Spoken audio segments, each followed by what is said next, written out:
السلام علیکم ورحمۃ اللہ وبرکاتہ۔ الحمدللہ والصلاة والسلام علی رسول اللہ، اما بعد۔ سیرت کے اسباق، 10واں سبق نبی کریم صلی اللہ علیہ وسلم کی سیرت سے حاصل شدہ دروس میں دوسری قسط۔ محترم ناظرین، نبی کریم صلی اللہ علیہ وسلم کی سیرت سے ہم کیا کیا سبق حاصل کر سکتے ہیں، اس سے پہلے 9ویں سبق میں آپ نے کچھ باتیں سنی ہیں، جن میں سے خاص طور پر آپ صلی اللہ علیہ وسلم کی رحمت کا معاملہ، آپ کا بچوں کے ساتھ سلوک، اپنے گھر والوں کے ساتھ سلوک وغیرہ۔ آئیے آج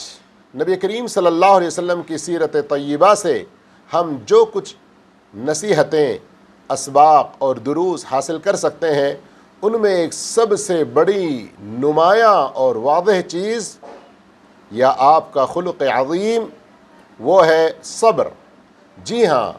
آپ صلی اللہ علیہ وسلم کی صبر کی کیا بات کریں۔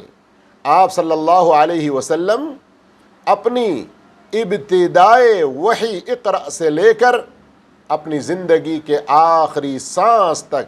صبر و مصابرہ، جد و جہد اور جہاد و مجاہدہ میں آپ کی زندگی گزری ہے۔ محترم ناظرین، آپ صلی اللہ علیہ وسلم اپنی زندگی میں کیسے کیسے صبر کیے ہیں۔ یقیناً ہمارے لیے اپنے دین پر ثابت قدمی، دین پر مضبوطی کے ساتھ جمے رہنے کے لیے آپ صلی اللہ علیہ وسلم کے اس صبر کے واقعات سے یقیناً ہمیں نصیحت حاصل کرنا چاہیے۔ ابتدائے نبوت سے ہی آپ کو اندازہ ہو چکا تھا کہ اس دین و دعوت کے راستے میں کیسی مشکلات کا سامنا کرنا ہوگا۔ جی ہاں، آپ کو یاد ہوگا جب آپ پہلی وحی سے گھبرا کر اپنے گھر لوٹے اور حضرت خدیجہ رضی اللہ تعالی عنہا آپ کو لے کر ورقہ بن نوفل کے پاس گئیں۔ ورقہ بن نوفل نے کیا کہا تھا کاش کہ میں اس وقت بھی زندہ ہوتا جب تمہاری قوم تم کو اپنے وطن سے نکالے گی۔ تو آپ صلی اللہ علیہ وسلم بڑے تعجب سے اس وقت کہنے لگے، کیا وہ واقعی مجھے نکال دیں گے؟ تو ورقہ نے کہا کہ ہاں، جو بھی شخص اللہ کا پیغام لے کر آتا رہا ہے اس کے ساتھ ایسا ہی ہوتا رہا ہے کہ اس کے ساتھ دشمنی کی گئی۔ آپ صلی اللہ علیہ وسلم کے صبر کی مثالیں بہت زیادہ ہیں، ان میں سے چند آپ کے سامنے رکھتے ہیں، ذرا توجہ فرمائیے اور اپنے دین پر ڈٹے رہنے کے معاملے میں نبی کریم صلی اللہ علیہ وسلم کے ان صبر کے واقعات سے عبرت حاصل کیجیے۔ ایک موقع پر عروہ بن زبیر رضی اللہ تعالیٰ عنہ نے حضرت عبداللہ بن عمرو بن العاص رضی اللہ تعالیٰ عنہ سے سوال کیا کہ بتائیں نبی کریم صلی اللہ علیہ وسلم نے دعوت کے راستے میں کن مشکلات کا سامنا کیا۔ عبداللہ بن عمر کہنے لگے، ایک مرتبہ نبی کریم صلی اللہ علیہ وسلم خانہ کعبہ کے پاس تشریف لائے اور نماز پڑھنے لگے تو ادھر سے ایک بدبخت آیا، عقبہ بن ابی معیط، اور آپ صلی اللہ علیہ وسلم کے گردن میں چادر ڈال کر تیزی کے ساتھ کس دی کہ آپ کا گلا گھونٹنے لگا۔ فوراً ادھر حضرت ابو بکر صدیق رضی اللہ تعالیٰ عنہ نے دیکھا تو آئے دوڑے ہوئے عقبہ بن ابی معیط کو دھکا دے کر دور کیا اور پھر قوم سے مخاطب ہو کر کہنے لگے، اتقتلون رجلا ان یقول ربی اللہ، کیا تم صرف اس گناہ کی وجہ سے، کیا تم اس وجہ سے ان کو قتل کرنا چاہتے ہو کہ وہ کہتے ہیں کہ میرا رب اللہ ہے؟ ایک دن آپ صلی اللہ علیہ وسلم بیت اللہ کے پاس نماز ادا کر رہے تھے۔ ابو جہل اور اس کی قوم کے لوگ وہیں پر پاس میں بیٹھے ہوئے تھے۔ ابو جہل نے کہا، کون ہے جو فلاں قبیلے میں جائے اور وہاں جو اونٹ ذبح ہوا ہے اس کی اوجھڑی لے آئے، اور جب یہ محمد صلی اللہ علیہ وسلم نعوذ باللہ سجدے میں چلے جائیں تو اوجھڑی ان کے پیٹھ پہ رکھ دی جائے۔ قوم کا سب سے بدترین، بدبخت ترین انسان اٹھا گیا اور وہ اوجھڑی لے آیا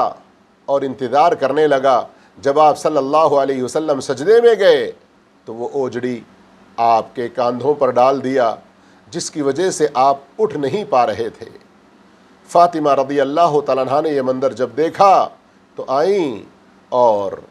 اوجڑی کو اپنے ابا جان کے کاندھوں سے ہٹا کر دور کر دیا۔ یہ تو جسمانی تکلیفیں تھیں جو آپ صلی اللہ علیہ وسلم کو پہنچائی جا رہی تھیں، لیکن اس سے بڑھ کر آپ صلی اللہ علیہ وسلم کو نفسیاتی تکلیفیں بھی پہنچائی جاتی تھیں۔ وہ کس طرح؟ آپ کی دعوت کو رد کر دیا جاتا، آپ کو جھٹلایا جاتا، آپ کو کاہن، جادوگر، شاعر جیسے لقب سے پکارا جاتا، جبکہ آپ ان سب چیزوں سے بری ہیں۔ بلکہ یہاں تک دعویٰ کیا گیا کہ آپ جو آیتیں پڑھ کر تلاوت کر کے سناتے ہیں وہ پچھلے لوگوں کی قصے کہانیاں ہیں، نعوذ باللہ۔ ایک مرتبہ ابو جہل نے یہاں تک کہہ دیا کہ اے اللہ، تو نے یہ جو بھیجا ہے محمد کے ساتھ اگر یہ حق ہے تو نعوذ باللہ ہم نہیں مانیں گے، تو ہمارے اوپر آسمان سے پتھر کی بارش کر کے یا کوئی دوسری شکل میں عذاب بھیج کر دیکھ، نعوذ باللہ۔ ادھر ابو لہب کا یہ حال تھا کہ آپ صلی اللہ علیہ وسلم جہاں بھی دعوت دینے کے لیے جاتے، پیچھے پیچھے جاتا، آپ کو جھٹلاتا اور لوگوں کو آپ کی بات سننے سے روکتا، اور اس کی بیوی ام جمیل آپ صلی اللہ علیہ وسلم کے راستے میں کانٹے ڈال دیتی۔ اس وقت تو مشکلات اپنی انتہا کو پہنچیں جب آپ کو، آپ کے تمام ساتھیوں کو شعب ابی طالب میں محصور ہونا پڑا، لاک ڈاؤن کی صورت، اور وہ 1-2-4 دن کے لیے نہیں، کچھ مہینوں کے لیے نہیں، بلکہ پورے 3 سال تک، اللہ اکبر، حتیٰ کہ بھوک کی سختی سے مجبور ہو کر پتے کھانے کی نوبت آ گئی۔ اور آپ کے غموں میں اضافہ اس وقت اور زیادہ ہو گیا جب آپ کی بیوی جو 25 سال تک آپ کے ساتھ رہیں، سب سے پہلے ایمان لے آئیں، دعوت کے راستے میں خوب ساتھ دیا، وہ اس دار فانی سے کوچ کر گئیں۔ کچھ ہی دنوں بعد آپ کے چچا ابو طالب کا انتقال ہوا، جو آپ کی دعوت کے راستے میں آپ کی ریڑھ کی ہڈی بنے ہوئے آپ کا بہت ساتھ دے رہے تھے، اور آپ کے چچا کی وفات کا غم آپ کو اس بات پر بہت زیادہ تھا کہ آپ کفر کی حالت میں مر گئے۔ کئی مرتبہ آپ صلی اللہ علیہ وسلم کو قتل کرنے کی سازش کی گئی، لیکن اللہ رب العالمین بچاتا رہا۔ مدینہ منورہ ہجرت کر کے آنے کے بعد آزادی کے ساتھ، امن و سکون کے ساتھ اللہ کی عبادت اور اللہ کی دین کی دعوت میں لگے رہنے کی جو تمنا تھی وہ بھی پوری نہ ہو سکی، بلکہ اس راستے میں بھی، مدینے میں بھی، بلکہ مدینے میں بھی بہت ساری قربانیاں پیش کرنی پڑی، بہت زیادہ مشکلات کا سامنا کرنا پڑا، حتیٰ کہ آپ نے بھوک اور محتاجی کی زندگی گزاری، پیٹ پر پتھر باندھے۔ ایک موقع پر آپ صلی اللہ علیہ وسلم نے فرمایا، مجھے اللہ کی خاطر اس قدر ڈرایا گیا کہ کسی اور کو اس قدر ڈرایا نہیں گیا، مجھے اللہ کی خاطر اس قدر تکلیفیں دی گئیں کہ کسی اور کو اس قدر تکلیفیں نہیں دی گئیں۔ ایک موقع پر آپ صلی اللہ علیہ وسلم نے فرمایا، مجھ پر اور بلال پر 30 دن ایسے بھی گزرے، ہمارے کھانے کے لیے اتنا بھی نہ ہوتا جسے بلال اپنے بغل میں چھپا سکیں۔ آپ صلی اللہ علیہ وسلم پر مصیبتوں کے پہاڑ مختلف قسم کے توڑے جا رہے تھے۔ مدینے میں منافقوں نے اور بدوؤں نے آپ صلی اللہ علیہ وسلم کی عزت پر تہمت لگائی، اور طاہرہ، مطہرہ، صدیقہ عائشہ رضی اللہ تعالیٰ عنہا پر الزام لگایا، جسے اللہ رب العالمین نے اپنے کلام پاک میں آیات نازل فرما کر آپ کو بری قرار دیا۔ عبداللہ بن مسعود رضی اللہ تعالیٰ عنہ کہتے ہیں کہ ایک موقع پر آپ صلی اللہ علیہ وسلم نے کچھ تقسیم کیا، انصار میں سے ایک آدمی نے کہا کہ آپ صلی اللہ علیہ وسلم نے انصاف سے کام نہیں لیا، نعوذ باللہ۔ عبداللہ بن مسعود کہتے ہیں کہ میں نے آ کر اللہ کے رسول صلی اللہ علیہ وسلم کو اس بات کی خبر دی تو آپ کا چہرہ بدل گیا، آپ فرمانے لگے، رحم اللہ موسیٰ، اللہ موسیٰ علیہ السلام پر رحم فرمائے، انہیں اس سے بھی زیادہ تکلیفیں دی گئیں اور وہ ان پر صبر کرتے رہے۔ جن جن موقعوں پر آپ صلی اللہ علیہ وسلم نے صبر کیا،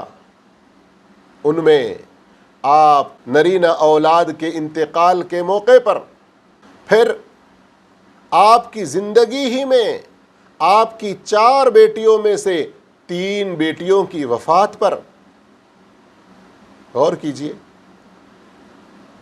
اللہ کسی کو اولاد سے نوازے اور ان میں سے تقریباً ساری کی ساری سوائے ایک کے اپنی ان کی زندگی ہی میں وفات پا جائیں، یہ کتنا بڑا آج ہمارے لیے صدمہ اور غم ہوتا ہے۔ ہم نبی کریم صلی اللہ علیہ وسلم کو دیکھیں کہ کیسے آپ نے صبر کیا، اپنی اولاد میں سے 6 بچے یکے بعد دیگرے وفات پاتے رہے، لیکن کبھی آپ نے کمزوری نہیں دکھائی،